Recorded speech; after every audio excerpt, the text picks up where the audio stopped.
Bonsoir. Dans le domaine de l'économie, 94 restera comme l'année des feuilletons à répétition. Le chômage des jeunes, la reprise, les affaires, les taux d'intérêt, les déboires d'Eurotunnel et ceux d'Eurodisney. Sur pratiquement tous ces sujets, on peut se montrer optimiste pour 95. Ce soir, puisque nous sommes à la veille des fêtes, l'exemple d'Eurodisney.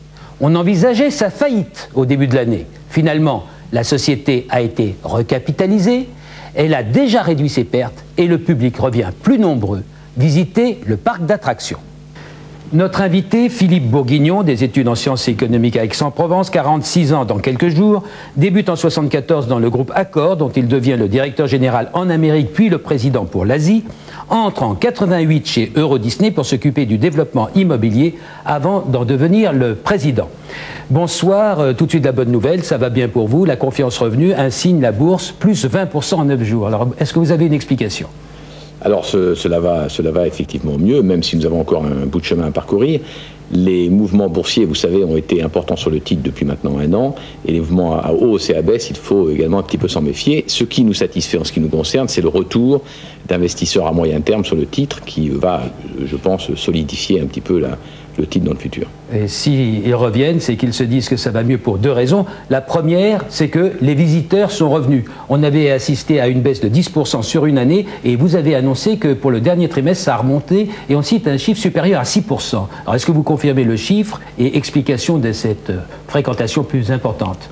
Alors nous avons l'année dernière effectivement un petit peu souffert des difficultés liées à la restructuration, et cette année, le premier trimestre de notre exercice est meilleur que celui de l'année dernière, ça je le confirme. C'est le premier trimestre qui commence en octobre. Hein. Qui commence en octobre.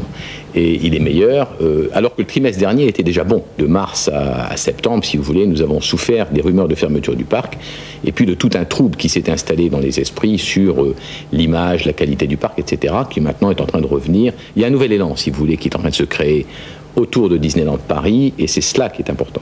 Alors, autre explication de cet élan, c'est pour le devenir, vous avez annoncé des baisses de tarifs, un seuil psychologique est franchi dans le bon sens.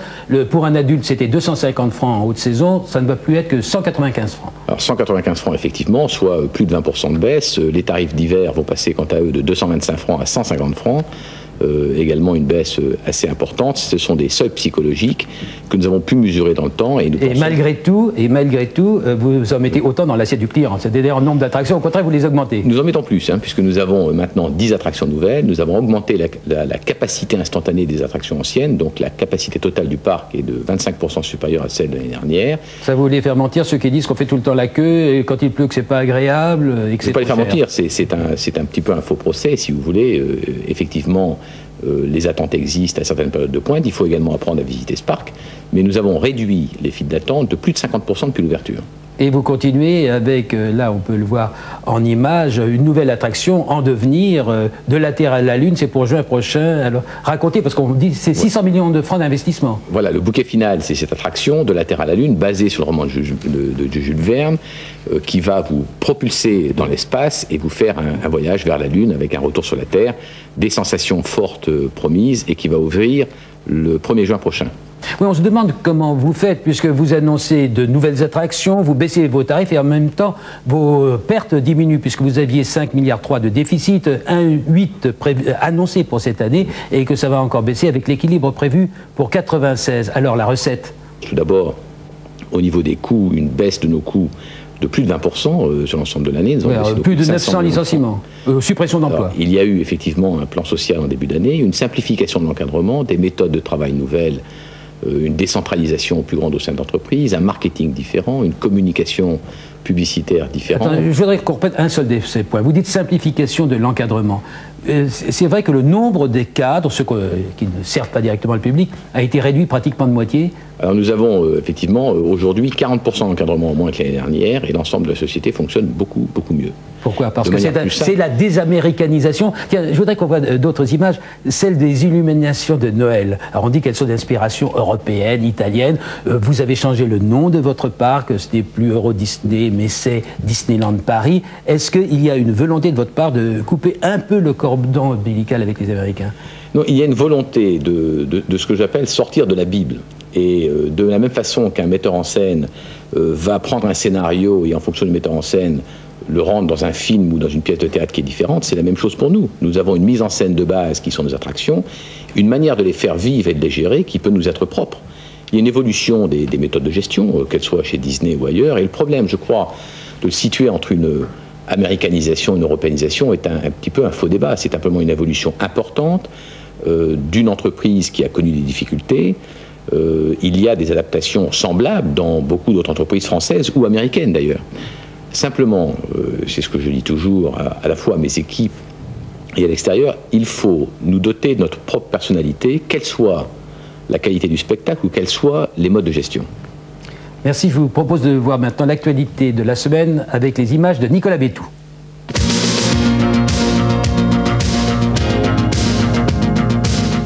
Vraiment là, on a l'impression maintenant que c'est le cas quand on lit la presse, mais la consommation, on a eu des hésitations jusqu'à aujourd'hui. Est-ce que vous sentez cette reprise de la consommation que l'INSEE nous a dit être réelle pour le mois de novembre déjà?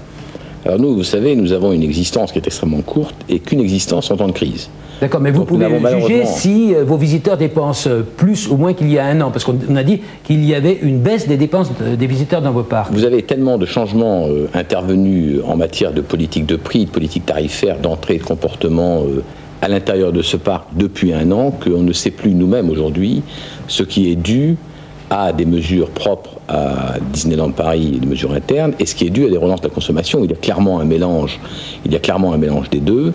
Dans la reprise des visites, il y a clairement également probablement l'expression d'un phénomène de reprise. Mais pour nous, la différenciation entre les changements effectués au sein de Disney et la reprise économique sont difficiles à juger. Attendez, il y a quelques mois on prenait fromage ou dessert, est-ce que maintenant on prend fromage et dessert? On prend toujours malheureusement le hamburger le moins cher. Merci. Je vous laisse maintenant entre les mains de Nicolas Bétou. Alors, je voudrais qu'on revienne sur l'affaire de la Swatch Mobile, parce que vous êtes dans une entreprise qui a choisi, il y a quelques années, de s'installer en France. Alors, je voudrais savoir comment un chef d'entreprise choisit de privilégier un pays plutôt que l'autre. Je mets à part les conditions particulières à un dossier, je suppose que la météorologie, dans votre cas, était importante. Qu'est-ce qui détermine la décision d'un chef d'entreprise? C'est les primes, les tentatives de séduction des pouvoirs publics, le climat social? En ce qui nous concerne, un élément important de la décision était la localisation, les moyens de communication, les moyens de télécommunication, les moyens d'accès qui sont effectivement fondamentaux. L'ensemble de l'aménagement du territoire. Exactement. Mais ensuite, il y a également effectivement un esprit dont on parle peu en France et beaucoup à l'étranger, qui est comment peut s'établir un partenariat entre une grande entreprise privée et éventuellement des élus locaux ou des organismes gouvernementaux ou paragouvernementaux. Et à ce titre-là, la société Euro Disney SCA est un très bon exemple d'excellent partenariat. On a beaucoup parlé de soi-disant cadeaux, d'un certain nombre de choses. Ce qui est important, c'est que d'abord aujourd'hui, les pouvoirs publics ont récupéré en moins de 2 ans la totalité des investissements qu'ils ont fait dans ce projet, au travers de TVA et autres. Mais par contre, ce dont on ne parle pas, c'est le fait que pendant la conception du projet et sa construction et son ouverture, nous avons travaillé avec 6 communes. Le département, la région, le ministère de l'équipement, le ministère du tourisme, EDF, France Télécom, etc. Et que nous avons réalisé des infrastructures d'un niveau de qualité qui est inégalé en Europe. Le central de France Télécom sur le site est le central le plus moderne en Europe. Le téléport et les moyens de communication qui existent et qui sont gérés à la fois par France Télécom et par la société Euro Disney sont également remarquables. Vous voulez dire qu'un pays et des entreprises privées peuvent trouver un intérêt commun à favoriser l'investissement à tel ou tel endroit? Tout à fait. Et des formes de partenariat qui ne sont pas forcément des associations légales ou la formation d'une société, mais qui créent une dynamique et des synergies entre les deux extrêmement importantes. Et moi, je crois que les Français ne revendiquent pas assez cet intérêt et ce qu'ils peuvent mettre à la disposition des étrangers. Il n'y a qu'en France qu'on critique la manière dont les Français peuvent accueillir des sociétés étrangères, qui se trouvent ici très bien. Alors dans l'actualité, il y a aussi le problème des sans-abri, du logement et l'arrivée de l'hiver. Vous êtes un produit d'une société qui fabrique beaucoup d'exclus, la société américaine. Est-ce que, traditionnellement, au moment où arrive l'hiver là-bas, on revoit fleurir le même débat qu'en France ? Alors il y a le même débat dans les grandes villes, puisque les phénomènes d'exclusion, vous le disiez, sont extrêmement importants également aux États-Unis, probablement d'ailleurs un peu plus qu'en France. que lorsqu'on appelle un bloc, c'est-à-dire un quartier de New York, vous avez des différences de richesse et de pauvreté d'un bloc à l'autre qui sont épouvantables et incroyables, mais par contre, c'est totalement laissé à l'initiative locale. Donc vous avez des initiatives, la ville de Santa Monica, par exemple, est réputée pour ses sans-abri, et le problème se pose systématiquement tous les ans, de manière Donc ce sont les villes, c'est l'initiative publique, mais au niveau des communes, qui prend en charge ce genre de problème. Il n'y a aux États-Unis pratiquement pas d'initiative publique. Le président Clinton, d'ailleurs, a essayé de prendre des mesures au niveau fédéral, et c'est l'un des problèmes qu'il a eu à la fois avec le Congrès et avec le Sénat. Est-ce qu'on peut imaginer de mobiliser les entreprises privées là-dessus aux États-Unis, ou même de les réquisitionner? Je crois qu'il est aussi difficile de réquisitionner une entreprise privée pour ce type de choses que de demander au pouvoir politique ou public de s'y intéresser ou de subventionner des entreprises privées. Ça n'est pas dans la logique libérale américaine. Je ne porte pas de jugement de valeur sur l'économie. Est-ce que cette économie libérale dont vous parlez produit inévitablement de l'exclusion et de la pauvreté? Est-ce qu'il y a une façon d'inventer une forme économique, française peut-être, qui pourrait permettre de trouver la compétitivité et d'avoir un peu moins de pauvreté? Tout à fait. Tout à fait. Alors là, c'est un débat qui est effectivement beaucoup plus large, mais je ne crois pas que l'exclusion soit et doive être le résultat d'un régime libéral. Je crois par ailleurs que la responsabilité du privé ne doit pas être forcément poussée par le gouvernement ou les pouvoirs publics. Il peut y avoir, comme d'ailleurs ça existe aux États-Unis, des systèmes de fundraising de la part d'organisations privées, de fondations, et qui s'occupent de ce type de problème et qui gèrent mieux les phénomènes ou certains phénomènes d'exclusion. Et vous, sur tous ces sujets, vous vous sentez une responsabilité particulière de chef d'entreprise? Il le faut, c'est nécessaire. L'exclusion est un vrai problème. On parle beaucoup depuis 48 heures des sans-abri, c'est un problème qui se pose tous les hivers. On ne parle par contre, par exemple, pas du problème des jeunes qui aujourd'hui n'ont pas d'emploi, n'ont pas d'argent, n'ont pas d'avenir. Ces jeunes, il y en a aujourd'hui 1 sur 4 qui n'a pas de travail. Merci. Je vous propose maintenant de voir notre rubrique Bourse Affaires. Mardi, moins 0,17% dans un marché très calme. Moulinex progresse encore de 4,6% à 106 francs, tandis que le GAN recule de 3,2%, 50% depuis le début de l'année. Ce mercredi, c'est la reprise, plus 0,84%. Nos 11 milliards d'excédents commerciaux ont fait mouche. Chargeur gagne 3,39%. La bourse apprécie qu'on lui ait préféré la lyonnaise pour reprendre le réseau câblé de la Caisse des dépôts. Une dépense de moins. Le CAC 40 gagne finalement 0,56% à 1941 points après une semaine de yo-yo. En un an, la baisse atteint 10,25% et depuis le début de l'année, 14,40%.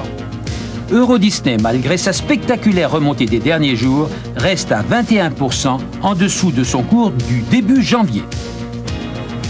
Bon, la bourse a très bien réagi à vos baisses de tarifs. Cela étant, pour ceux qui ont investi lors de votre mise sur le marché et qui ont acheté vos titres 72 francs, la pilule reste amère. Le démarrage a été effectivement douloureux et difficile. Il faut regarder le long terme. Lorsque l'on voit que Walt Disney a pratiquement été en faillite, en fait, il a été en faillite lors du lancement de Blanche-Neige, et que Blanche-Neige, l'année dernière, a vendu 30 millions de cassettes vidéo aux États-Unis et 3 millions de cassettes en France. On se dit que ce sont des produits qui passent le temps, qui prennent de la patine, et que c'est un investissement valable à long terme. Merci Philippe Bourguignon, merci Nicolas. Pensez à nos rediffusions sur BFM, TV5 et sur TF1, exceptionnellement ce vendredi soir.